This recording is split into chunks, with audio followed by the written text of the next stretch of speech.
Boa tarde, Valadares, que a paz do Senhor esteja em nossos corações e em nossos lares.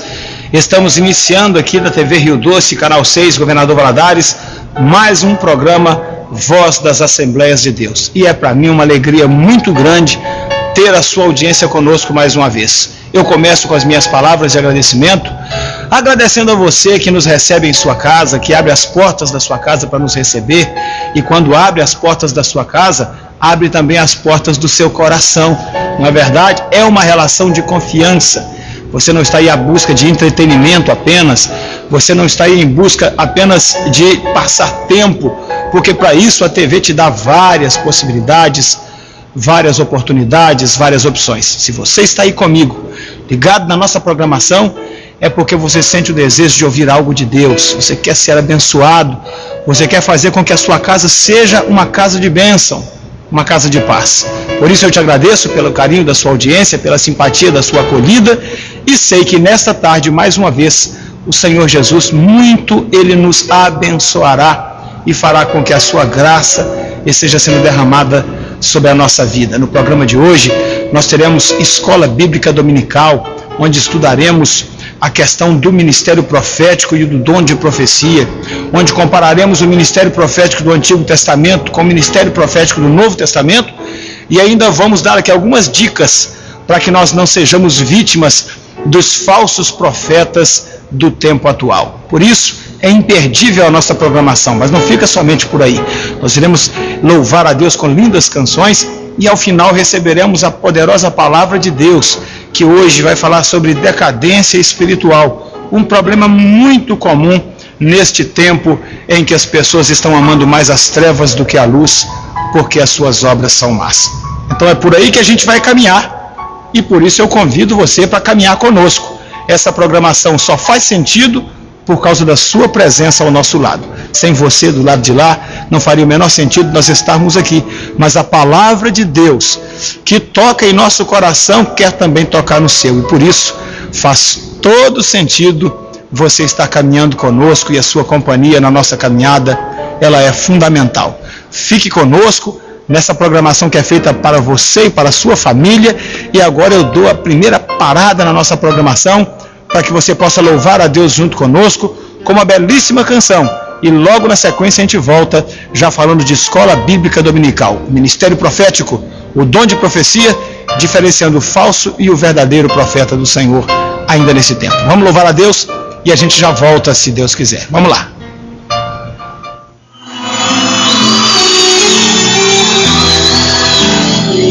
Deixa a glória descer, descer. Deixa o fogo queimar, queimar, porque o quarto homem que andou na fornalha está neste lugar. Deixa a glória descer, descer. Deixa o fogo queimar, queimar. Deixa a chama aquecer, deixa a brasa acender, deixa Deus operar. Vamos lá! Deixa a glória descer, descer. Deixa o fogo queimar, queimar, porque o quarto homem que andou na fornalha está neste lugar. Deixa a glória descer, descer. Deixa o fogo queimar, queimar. Deixa a chama aquecer, deixa a brasa acender, deixa Deus operar. Quando aqui fui chegando, eu já fui notando, tem algo no ar. Um calor envolvente que toca na gente fazendo chorar. Quando toca na igreja é como labareda, faz ela tremer. É poderado do céu, faz o crente fiel navegar no poder, aleluia. Deixa a glória descer, descer. Deixa o fogo queimar, queimar, porque o quarto homem que andou na fornalha está neste lugar. Deixa a glória descer, descer. Deixa o fogo queimar, queimar. Deixa a chama aquecer, deixa a brasa acender, deixa Deus operar. Quem estava doente, eu tenho certeza, o varão vai curar. Quem estava sofrendo esperança, perdendo, ele vai ajudar. Quem estava oprimido, cansado ou caído, ele vai levantar. Quem quiser se encher, quem quiser receber, é só glorificar. Deixa a glória descer, descer. Deixa o fogo queimar, queimar, porque o quarto homem que andou na fornalha está neste lugar. Deixa a glória descer, descer. Deixa o fogo queimar, queimar. Deixa a chama aquecer, deixa a brasa acender, deixa Deus operar. Comigo! Aqui tem glória, se encha de glória, receba a glória do varão de glória, que está nessa hora com as mãos estendidas para te abençoar. Faz assim para receber. Receba agora, receba agora, receba agora. A glória de Deus está neste lugar. Faz assim, irmão. Receba agora, receba agora, receba agora. A glória de Deus está neste lugar. Deixa a glória descer, descer. Deixa o fogo queimar, queimar. Porque o quarto homem que andou na fornalha está neste lugar. Deixa a glória descer, descer. Deixa o fogo queimar, queimar. Deixa a chama aquecer, deixa a brasa acender, deixa Deus operar. Deixa a chama aquecer, deixa a brasa acender, deixa Deus operar.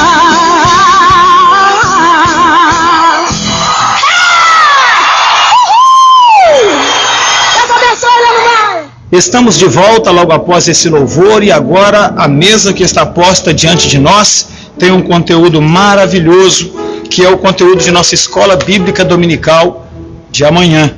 Nesse trimestre, estamos lidando com dons ministeriais, dons espirituais, servindo a Deus e aos homens com poder extraordinário. Nós estamos lidando nesse trimestre com as doutrinas pentecostais, os fundamentos da doutrina pentecostal. E estamos lidando com dons espirituais, dons ministeriais, as manifestações desses dons, a finalidade deles. E já estamos caminhando para a 7ª lição. E nesta lição especificamente, nós iremos falar um pouco sobre o ministério de profeta. Que é isso, pastor? De onde vem isso? Olha, isso vem de Efésios, porque Paulo, escrevendo aos Efésios, claramente apresenta ali os 5 dons ministeriais que o Senhor entregou à igreja para a sua edificação, para o seu crescimento. E entre esses 5 dons ministeriais está o de profeta. A Bíblia diz que em Efésios capítulo 4, que ele mesmo, quer dizer, o Senhor mesmo deu uns para apóstolos, e outros para profetas, e outros para evangelistas, e outros para pastores e doutores, querendo o aperfeiçoamento dos santos para a obra do ministério, para a edificação do corpo de Cristo. Lá em 1 Coríntios, no capítulo 12, quando o apóstolo Paulo fala sobre dons espirituais, ele também fala de ministério profético, e ele diz: e a uns pôs Deus na igreja, primeiramente apóstolos, em segundo lugar profetas. A seguir, a Bíblia continua elencando uma série de ministrações que Deus disponibiliza à sua igreja para a sua edificação, para o seu crescimento. Ou seja, não há dúvida, o ministério profético é um ministério atual e, portanto, todos nós precisamos aprender dele para dele extrair lições importantes para a nossa vida, para o nosso crescimento, para que nós possamos ser edificados na presença de Deus. Então, que o ministério profético é atual é um fato. Agora, como esse ministério trabalha em favor da igreja, aí é que nós precisamos aprender com as Escrituras. E na lição deste domingo nós iremos aprender, porque a lição vai trabalhar primeiro com o conceito do profeta no Antigo Testamento, apresentando esse profeta como o significado original da palavra, né? A boca de Deus, Deus falando. Então o Senhor chamava pessoas para o ministério profético e os capacitava para que desenvolvessem aquele ministério, aquela obra. Deus os separava e os identificava diante das nações. Alguns deles recebiam a palavra diretamente da parte de Deus e comunicavam ao povo. Em outras situações, eles recebiam visões de Deus e as interpretavam no coração daquele povo, sonhos, né, como foi o caso do profeta Daniel, que interpretou sonhos do rei da Babilônia, como foi o caso de José, que ainda jovem sonhava com o propósito de Deus para a sua vida, e muitas vezes foi incompreendido pelos seus irmãos, pelos seus parentes, em virtude de acharem que ele era uma pessoa presunçosa, que ele era uma pessoa orgulhosa, mas não, era apenas um jovem sendo usado por Deus e ainda não experimentado na manifestação desses dons. Falava quando não devia falar, não é? Mas depois de experiente e preparado pelo Senhor, José se torna então um instrumento de Deus em favor de Israel, em favor do Egito e, por que não dizer, em favor de toda a Mesopotâmia daquele tempo e do mundo antigo. porque por ocasiões de dons ministrados na vida dele, Deus deu saída para aquele povo escapar de grande e terrível escassez que sobreveio naquela nação. Então o profeta no Antigo Testamento, ele tem essa característica. Como o profeta do Novo Testamento, ele comunica a palavra de Deus. Porém, o profeta do Novo Testamento, ele está alicerçado na palavra escrita, na palavra de Deus, na Bíblia Sagrada, enquanto os profetas do Antigo Testamento viveram períodos em que a palavra de Deus era passada pela tradição oral, não havia a palavra registrada. Outros deles foram escritores, instrumentos do Espírito Santo para escrever essa palavra.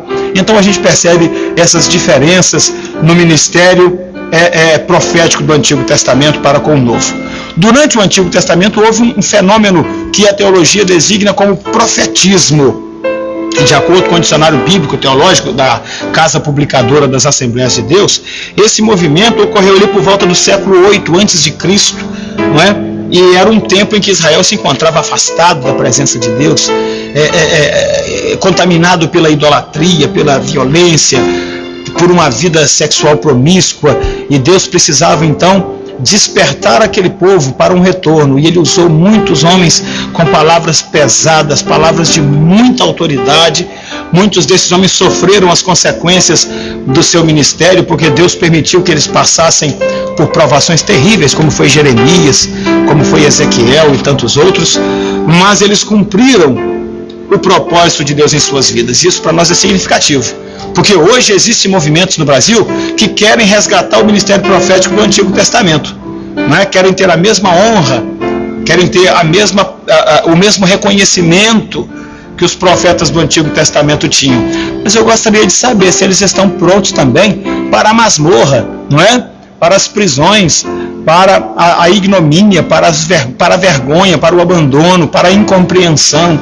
Não. Às vezes nós queremos apenas a glória do título, Sou um profeta de Deus, isso e tudo, mas na hora da provação, na hora de comer o gafanhoto e o mel silvestre, na hora de andar vestido de pelo de camelo e amarrado com cinta de couro, na hora de ir para o fundo da caverna ou para o ribeiro de Querite, como foi o caso de Elias, aí não se encontra tantos profetas assim.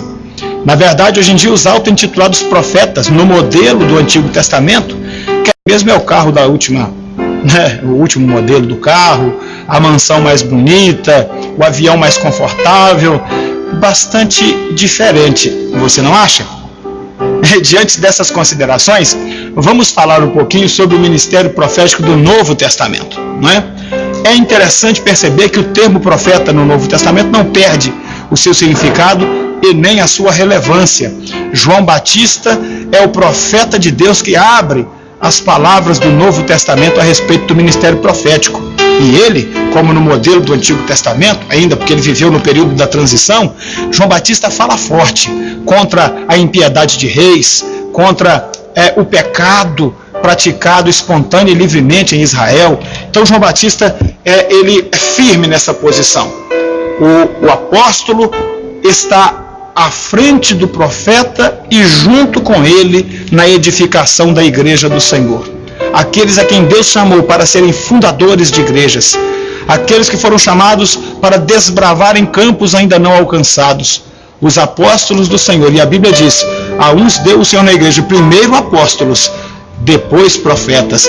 Os profetas, então, no Novo Testamento são aqueles anunciadores da palavra, os pregadores, aqueles que se valem do texto bíblico para apresentar a Jesus. Perceba que esta é a maior característica do profeta do Novo Testamento.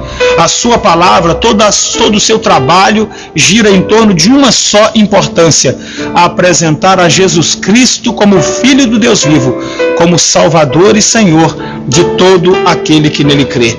A função do profeta no Novo Testamento era mostrar para as pessoas que a promessa do Messias estava cumprida na pessoa de Jesus Cristo e que aqueles que nele crescem receberiam também a vocação para serem feitos filhos de Deus, a saber, os que creem no seu nome. Aí nós já temos uma diferença essencial do profeta do Antigo Testamento para o profeta do Novo Testamento. O profeta do Novo Testamento tem uma função específica e muito mais direcionada. O profeta do Antigo Testamento lidava com nações. O profeta do Novo Testamento, a Bíblia diz, ele trabalha para a edificação da igreja. O profeta do Novo Testamento é um anunciador da mensagem eclesiástica, é um propagador do Evangelho, é o anunciador das boas novas do reino do Senhor. O ofício do profeta neotestamentário, ou o ofício do profeta do Novo Testamento, ele tem a ver não com adivinhar o futuro, nem revelar o presente apenas. Ele tem a ver com apresentar a mensagem do Evangelho, revelar a palavra de Deus aos corações daqueles que ainda não a conhecem. Por vocação divina, e o profeta não se faz profeta, ninguém se auto-intitula profeta, ninguém prega a palavra de Deus porque resolveu pregar. A Bíblia diz, Paulo diz, se prego o Evangelho, não tenho do que me gloriar, porque isto me foi imposto como obrigação, e ai de mim se não pregar o Evangelho. Percebe? O profeta no Novo Testamento, ele prega a palavra de Deus, ciente de que ele deve fazer isso, de que ele foi vocacionado para isso, e de que ele não pode abrir mão desta tarefa, e nem pode requerer mérito algum, benefício nenhum por causa dela. Porque a Bíblia diz, isto nos foi imposto por obrigação. É Deus que levanta o seu profeta, é Deus que separa aquele que vai anunciar a sua palavra. Agora, louvado seja Deus, a obra de Deus é urgente. Todos nós nesta geração podemos ser profetas de Deus, não no sentido da nossa própria vontade, mas no sentido de anunciar a palavra. Você já tem ouvido hoje em dia, em muitas letras de canções gospel, e em muitas declarações de pseudos pregadores gospel, a expressão, eu profetizo sobre a sua vida, eu profetizo, eu profetizo, eu profetizo. Isso é uma grande bobagem, porque a palavra de Deus diz que a Escritura não é de particular interpretação, mas homens santos falaram da parte de Deus, movidos pelo Espírito Santo. A minha expressão, eu profetizo isso, eu profetizo aquilo, não é de valor algum se ela não for inspirada pelo decreto de Deus, pela vontade de Deus, pelo governo de Deus. Trata-se de um vício de linguagem, trata-se de um modismo desta doutrina neopentecostal, trata-se de uma novidade no contexto da igreja e, portanto, trata-se de uma heresia. Não podemos ir além do texto, e o texto sagrado, ele não nos permite crer assim. Ninguém jamais pode abrir a sua boca para profetizar segundo sua própria mente, segundo sua própria vontade. Mas o Espírito do Senhor nos inspira. E quando nós abrimos a boca para comunicar o Evangelho, ali estamos como profetas de Deus, revelando o Evangelho e apresentando a pessoa de Jesus Cristo. Para muito além de promessas vãs, para muito além de jargões evangélicos, jargões neopentecostais, que nada significam a não ser trabalhar com o emocionalismo das pessoas. Para muito além disso, a atividade do profeta é a atividade de um anunciador, de um comunicador de esperança, de um comunicador de coisas boas. E é por isso que nós chegamos ao contexto do último capítulo da lição que vamos estudar amanhã. Por quê? Porque o último capítulo fala sobre discernir entre o verdadeiro e o falso profeta. E aí, gente, parece que é difícil, mas não é. Você não discerne o verdadeiro profeta do falso somente pela palavra que ele prega, pela mensagem que ele entrega, mas você discerne também pela vida desse sujeito, dessa pessoa. Que tipo de pessoa ele é? Bom, um profeta de Deus, ele é carregado de simplicidade. A mensagem do Evangelho, ela é simples. A mensagem do Evangelho foi escrita por revelação do Espírito Santo de uma forma que um analfabeto é capaz de entender, como também um grande doutor é capaz de entender. Ela é uma mensagem inclusiva, ela não é exclusiva, não é complexa. A mensagem do Evangelho é uma simples mensagem. Então, o profeta de Deus, ele é sempre uma pessoa carregada de simplicidade na sua fala e na sua vida. Agora, os falsos profetas, via de regra, são carregados de arrogância, querem ter as melhores posições, inventam títulos para si mesmo, não é? Inventam títulos, fulano de tal, o não sei o que de Deus. Não é assim que se ouve muito dizer por aí? As pessoas procuram títulos, mas aqueles que são chamados por Deus procuram trabalho. Trabalhar enquanto é dia, porque a hora vem em que não se pode mais trabalhar. Então, discernir o falso profeta do verdadeiro tem a ver com discernir entre simplicidade e arrogância. tem a ver também em observar essas pessoas. Jesus Cristo, ensinando sobre falsos profetas, ele disse assim: pelos seus frutos os conhecereis. Não pode uma árvore má produzir fruto bom, como também não pode uma árvore boa produzir fruto mau.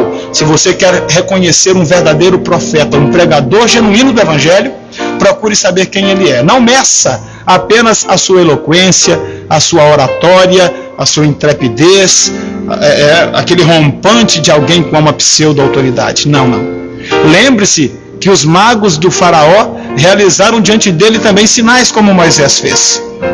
Portanto, quem procura sinais acaba achando corrupção, mas quem procura firmeza doutrinária, quem procura uma vida realmente vivida na presença de Deus, esse encontrará verdadeiros profetas, verdadeiros pregadores do Evangelho. E ainda sobre o falso profeta, nós aprendemos que, apesar de o falso profeta ser arrogante, ser iníquo, ele fala com grande eloquência, ele atrai multidões.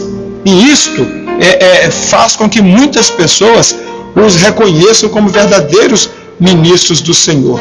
Mas, para alguns eruditos estudiosos sobre o ministério profético, como por exemplo John Bevere, ele ensina que os verdadeiros profetas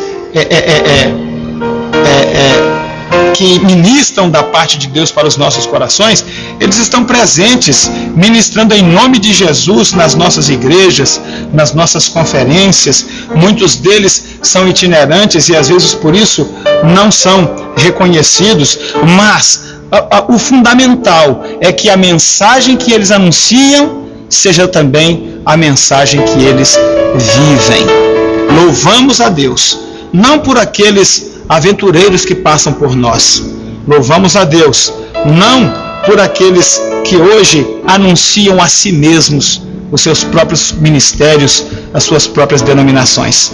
Louvamos a Deus por homens e mulheres que ao longo de décadas, ao longo de uma vida, têm servido ao Senhor, anunciado a sua palavra, e nos seus nomes não há sequer uma mancha, porque eles pregam aquilo que vivem e vivem aquilo que pregam.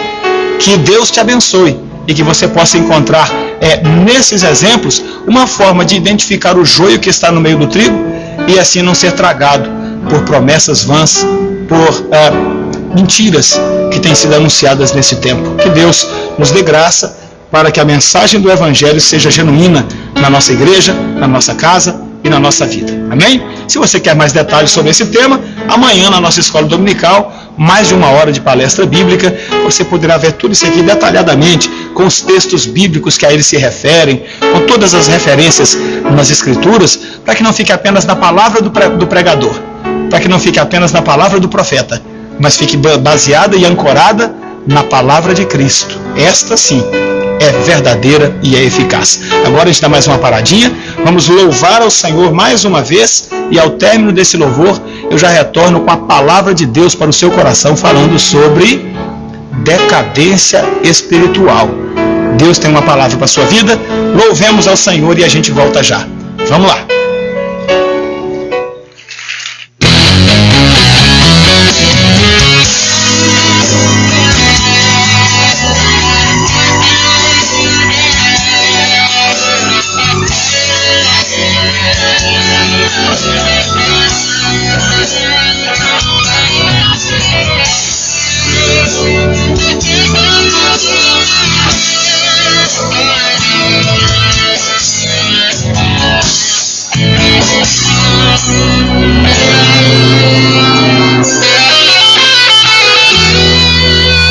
Fui levado em espírito a um vale totalmente sem vida.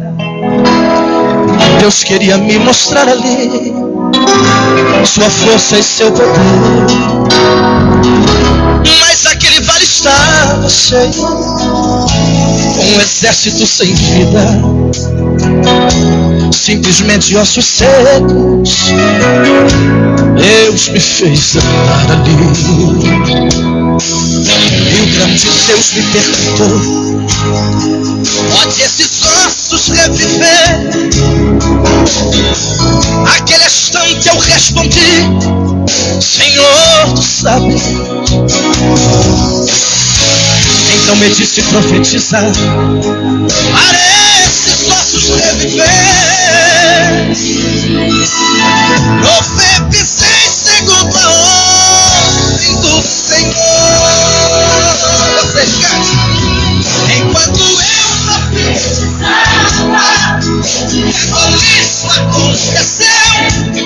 Ossos com ossos se juntaram, obedecendo a voz de Deus. Agora profetizo aqui e sei que Deus vai operar. Sei que o vento do Espírito irá soprar e um grande reboliço vai acontecer. Quem está morto, sei que o grande Deus vai fazer reviver.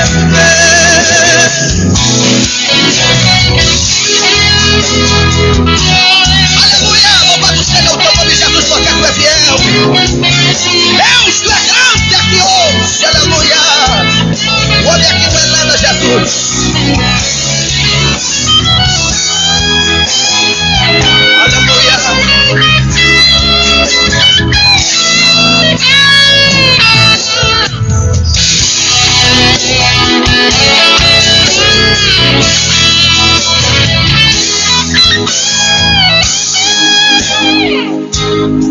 Pode esses ossos reviver. Naquele instante eu respondi: Senhor, tu sabes. Então me disse profetizar para esses ossos reviver. Profetizei segundo a ordem do Senhor. Vai arrebentar o teatro, cante. Enquanto eu profetizava, reboliço aconteceu. Ossos com ossos se juntaram, obedecendo a voz de Deus. Agora profetizo aqui e sei que Deus vai operar. Sei que o vento do Espírito irá soprar e um grande reboliço vai acontecer. Quem está morto, sei que o grande Deus vai fazer reviver. Quem está morto, sei que o grande Deus vai fazer reviver.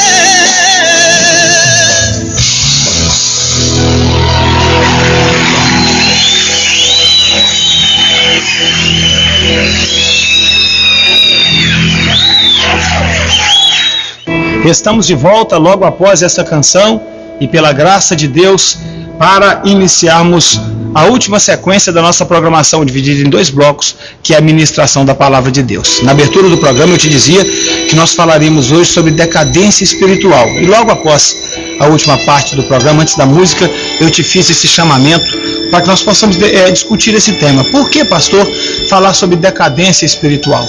Porque isso é um assunto contextual. É o que nós temos visto hoje em dia. Como está o mundo? Como está o Brasil?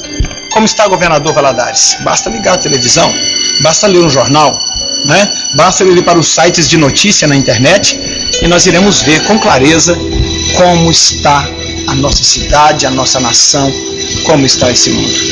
Trata-se de um mundo que jaz no maligno.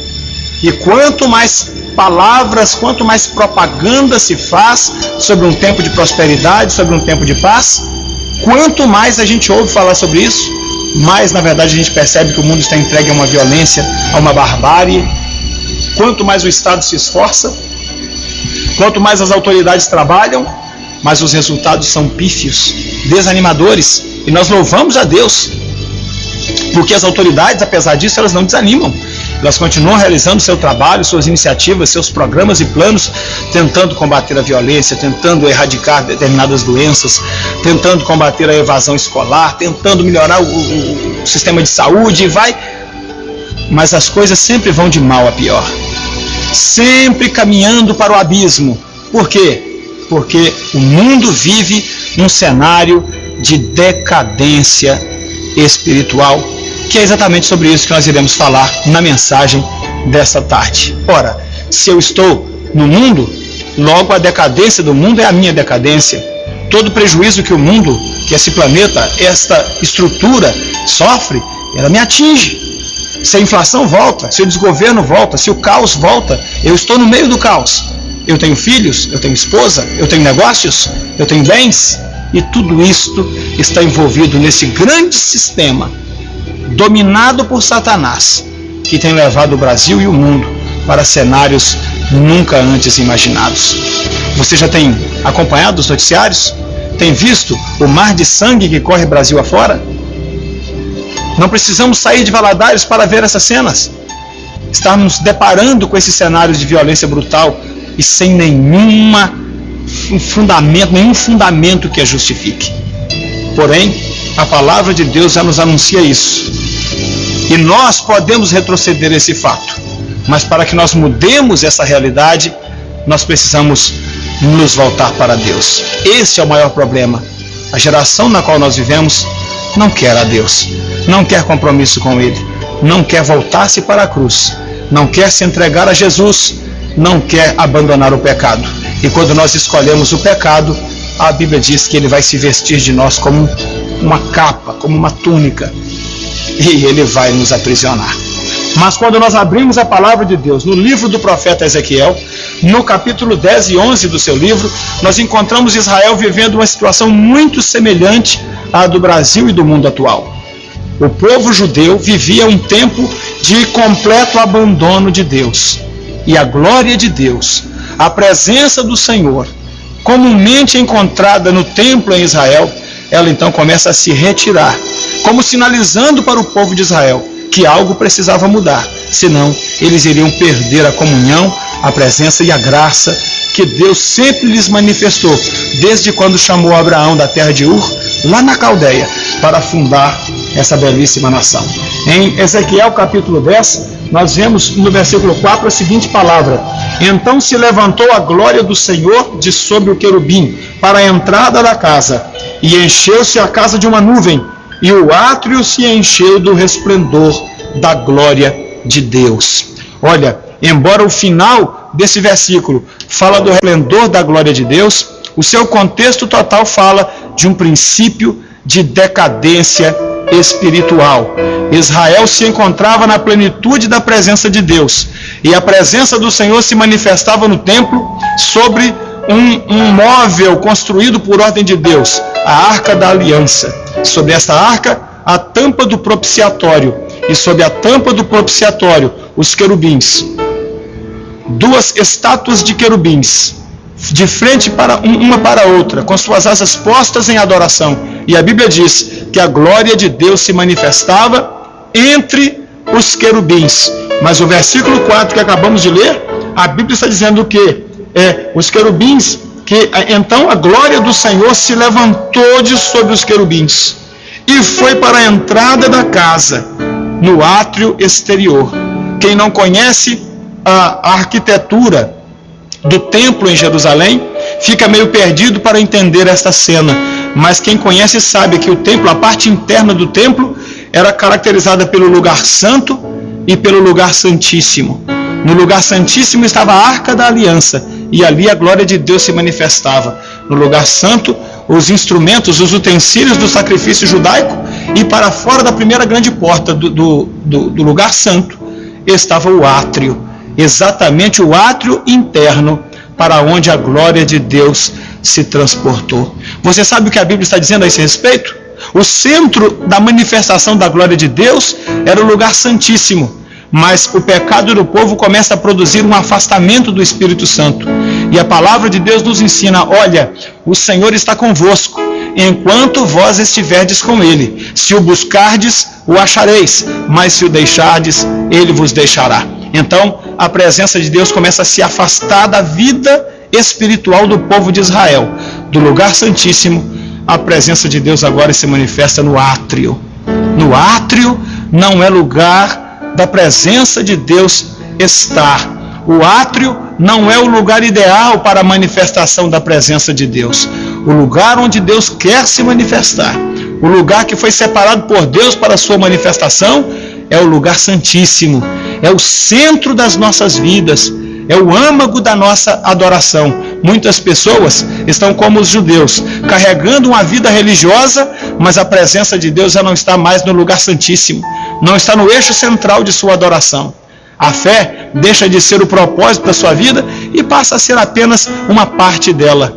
Mas a presença de Deus começou a se afastar da vida do povo de Israel e o pior ainda estava para vir. Na continuidade do texto, nós vemos ali no versículo 17, 18, que a glória de Deus agora do átrio, ela sai mais uma vez e para fora do templo. Nem mesmo no átrio externo mais a glória de Deus estava, mas a Bíblia diz que a glória de Deus se manifesta agora no lado externo, sobre os querubins, do lado de fora da casa. Deus repetidas vezes avisa o povo de Israel e lhe faz entender que algo precisa ser feito, mas o povo está agarrado com tanta coisa, o povo está envolvido com tanto pecado, que parece que nem sentem mais a frieza da ausência de Deus na nossa vida. Isso tem acontecido mundo afora, senhores, com igrejas, com instituições religiosas e com pessoas, com famílias, com ministérios, que do alto de suas ocupações sociais já não sentem mais a necessidade da presença de Deus em suas vidas. Será que neste programa eu estou falando para alguém, seja na TV em casa, seja através da internet, alguém que já não sente mais a ausência de Deus, que já não lhe mais faz falta a presença do Senhor? Será que você está tão confiado em si mesmo que você não busca mais a Deus? Qual foi a última oração que você fez? Qual foi a última vez que você esteve num culto? Qual foi a última vez que, estando num culto, de fato o Espírito Santo lhe falou algo? Você sentiu algo de Deus na sua vida? É possível que eu esteja falando para pessoas que nunca entraram numa igreja evangélica. É possível que eu esteja falando para pessoas que jamais de fato oraram. No máximo fizeram algumas preces, algumas rezas, mas jamais falaram com Deus. Pior, é possível que alguém esteja me vendo e ouvindo agora, que nunca sentiu nada de Deus em suas vidas. Portanto, é hora de repensarmos. Israel estava descendo e caminhando para esse fim. Dali diz a Bíblia que a glória do Senhor se move para fora, e a glória do Senhor então vai para a porta oriental da cidade. A palavra de Deus agora está nos dizendo que não havia espaço para Deus nem mesmo dentro das muralhas de Jerusalém. E a glória de Deus, que antes estava lá no lugar santíssimo, agora está na porta oriental, saindo da cidade. E o povo de Deus, num perfeito desgoverno, não percebe o grande prejuízo que vem sobre si. E agora, no capítulo 11, no versículo 23, a Bíblia diz: e a glória do Senhor se alçou desde o meio da cidade e se pôs sobre o monte que está ao oriente da cidade. Foi-se embora a glória de Deus. Foi-se embora a presença de Deus. E é nessa situação que o povo de Israel é encontrado. Um povo completamente sem a presença de Deus em suas vidas. Oh, querido, é possível que você esteja vivendo dias como este. Dias que você vai vivendo um dia após o outro e a glória de Deus, a presença de Deus não faz nenhum sentido mais para você. Você fez opções, fez escolhas e o Espírito Santo foi se retirando e quando você se apercebe, você está sozinho nesse mar de intrigas, nesse mundo de desilusões. Mas a palavra de Deus tem uma resposta para você. Eu não vou te deixar deste jeito. Eu não vou deixar que você esteja numa situação em que a glória de Deus esteja lá no monte, lá fora da sua cidade. Porque a glória de Deus pretende estar no seu coração, no centro da adoração, no centro das nossas emoções, dos nossos sonhos e vontades, dentro dos nossos mais íntimos projetos de vida. A glória de Deus pretende estar. Israel chegou a esse estado em que já não havia mais liberdade para a manifestação de Deus em suas vidas. E a glória de Deus, do centro, foi para fora da cidade, fora da vida daquele povo.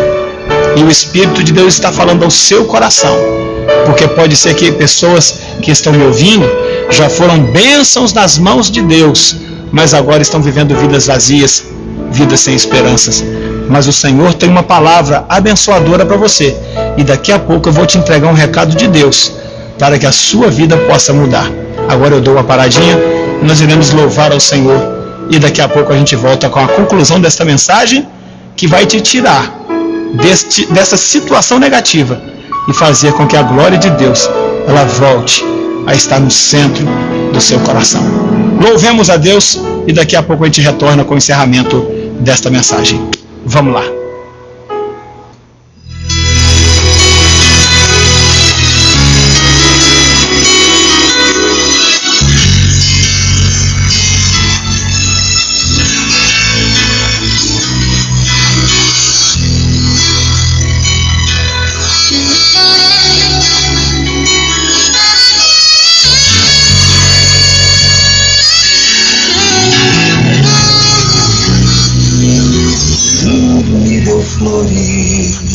Quando lá cheguei, todos os prazeres lá eu encontrei. Não pude ver os laços, quantos embaraços me esperavam, e me entreguei.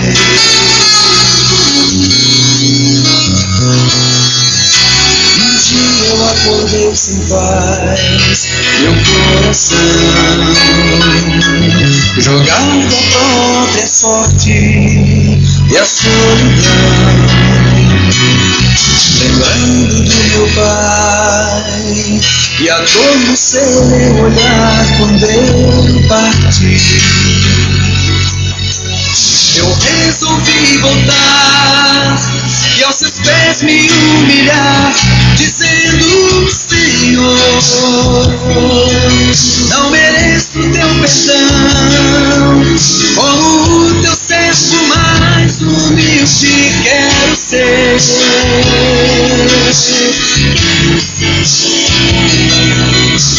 Teu amor, só agora percebi, é a riqueza que de todas mais preciso ter.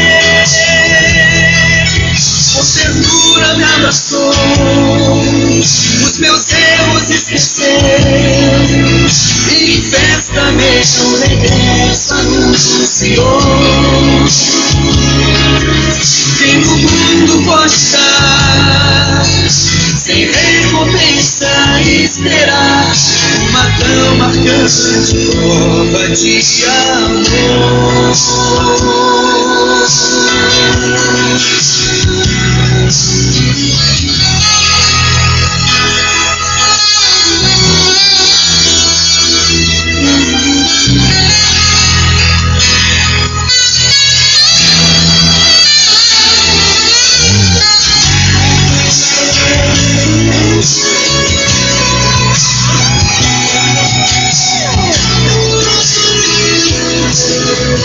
Senhor,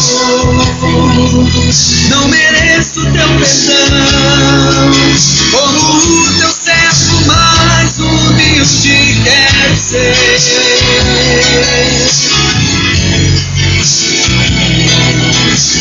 Teu amor, só agora percebi, é a riqueza que de todas mais preciso ter.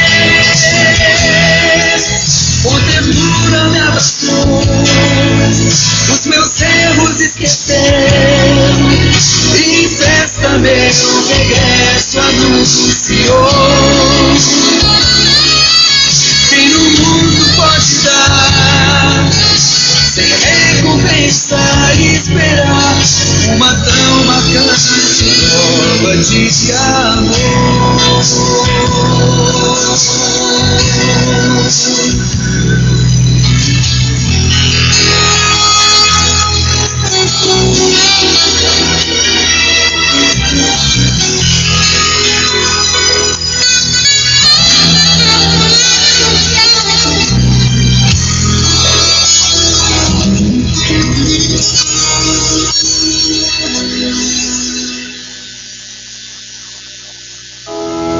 Estamos de volta com a nossa programação e agora com a parte final da Palavra de Deus para o seu coração. Estamos falando hoje sobre decadência espiritual, declínio espiritual. No primeiro bloco dessa mensagem nós fizemos uma descrição do povo de Israel. Um povo que, como essa geração, está se afastando de Deus. Não quer saber da palavra, não quer saber de uma vida espiritual. Da mesma forma, o povo de Israel assim viveu por um tempo. E Deus sequencialmente lhes deu avisos de que aquilo não ia ficar bem. A glória de Deus, que antes no centro da adoração de Israel, agora se desloca para o átrio. Do átrio para a parte de fora do templo. Da parte de fora do templo para a porta oriental da cidade. E agora, no capítulo 11, versículo 23, a palavra de Deus nos diz que a glória de Deus levanta e sai da cidade e o povo de Israel fica sem a presença de Deus entre si. É claro que nós temos aí um discurso metafórico, não é? É uma linguagem ilustrativa para nos dizer que o pecado é uma abominação e Deus é santo. O pecado nos afasta de Deus e quebra a nossa comunhão com Ele. Na medida em que fazemos escolhas, na medida em que caminhamos fora da vontade de Deus, é natural que um Deus santo se afaste, porque a sua pureza e santidade não pode coadunar, não pode conviver com o pecado. Israel passou por esse fracasso, e esse fracasso lhes custou caro. Perto deles estava a invasão babilônica e o cativeiro, que durou muito mais tempo do que eles pretendiam ficar. Esta é a principal consequência do pecado. Ela dura sempre mais tempo do que nós pretendemos ficar. Israel ficou no cativeiro quase ou mais de 70 anos por causa de sua decisão de se afastar da presença de Deus, e aí a glória de Deus saiu do meio do povo. Não é assim que estamos vivendo nessa geração? Não é esse o sinal deste tempo em que as pessoas estão se afastando do Senhor, e ao se afastarem dele, elas estão deixando também de ser casa de Deus, templo de Deus? A presença de Deus está se afastando de suas vidas? Como fazer? Como fugir do maior mal deste tempo? Quando nós conversamos com sociólogos, eles dizem que o maior mal do nosso tempo é a violência. Quando conversamos com políticos, eles dizem que o maior mal do nosso tempo é a crise financeira, a crise econômica. Quando conversamos com pesquisadores, eles apontam esta ou aquela causa como o maior mal desse tempo. Profissionais de saúde vão dizer que os vírus, não é, que têm surgido seriam os maiores males desse tempo. Os pacifistas vão dizer que o maior mal desse tempo é os conflitos armados, são os conflitos armados entre as nações. Já os ambientalistas vão dizer que o maior mal do nosso tempo são os danos ambientais, é o aquecimento global. Cada pessoa tem o próprio conceito a respeito do mal, mas o que a Bíblia diz sobre os maiores males da nossa vida? A Bíblia diz que o maior mal da vida do homem chama-se pecado.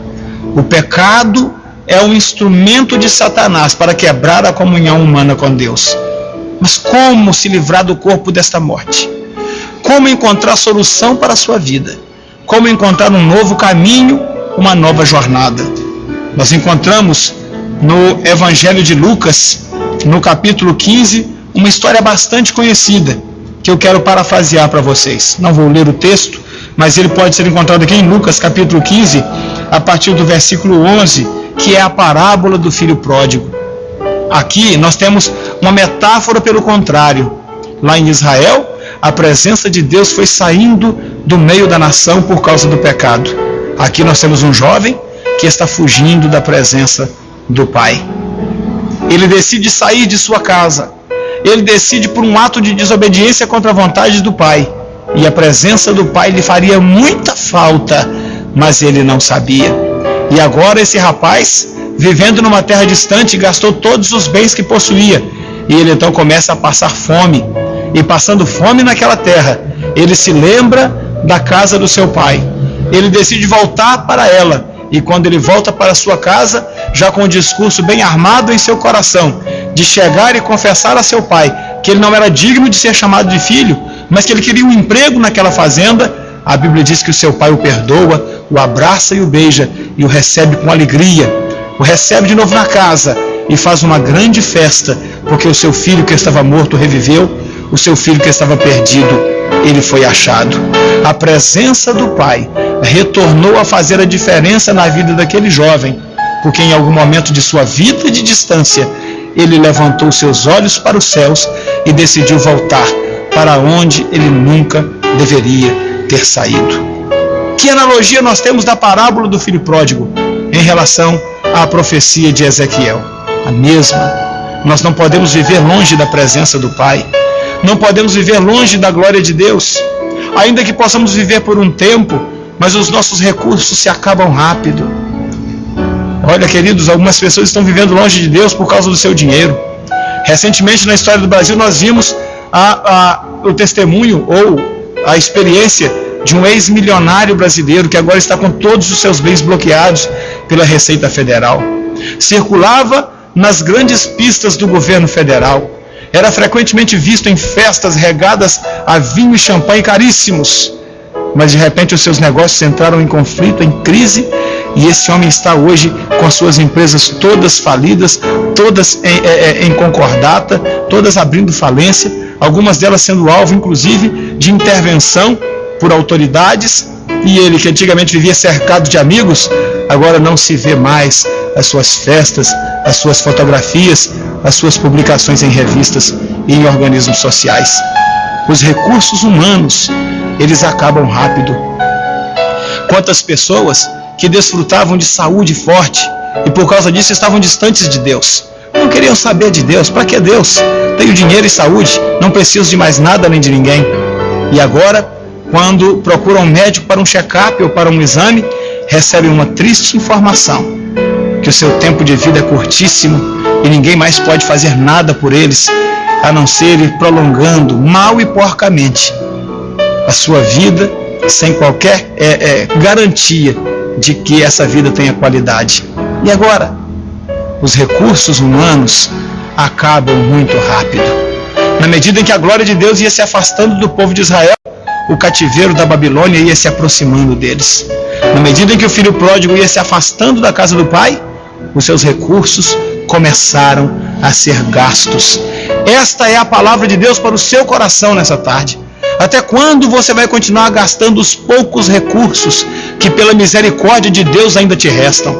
Meu querido, você ainda tem uma família? Você ainda pode contar com uma esposa e filhos? Até quando você vai continuar se afastando da presença de Deus? Será que você vai esperar que esses recursos se acabem? Será que você vai esperar que o inimigo destrua aquilo que é mais precioso que você tem? E você, meu espectador querido, até quando você vai gastar os poucos recursos que te restam nos vícios? Até quando você vai consumir sua saúde com o cigarro, com a bebida alcoólica, com as noites mal dormidas, nas baladas, das orgias, no consumo de drogas? Até quando você vai se afastar da casa do Pai? Até quando você vai continuar agindo para permitir que a glória de Deus se afaste da sua vida? O filho pródigo, a Bíblia diz, um dia olhou, levantou seus olhos aos céus e caiu em si, dizendo: os empregados do meu pai têm fartura de bens, mas eu estou aqui passando fome. Levantar-me-ei e retornarei para a casa do meu pai, e lhe direi: Pai, eu pequei contra o céu e diante de ti. Já não sou digno de ser chamado de teu filho, mas por favor me trata como um dos seus empregados.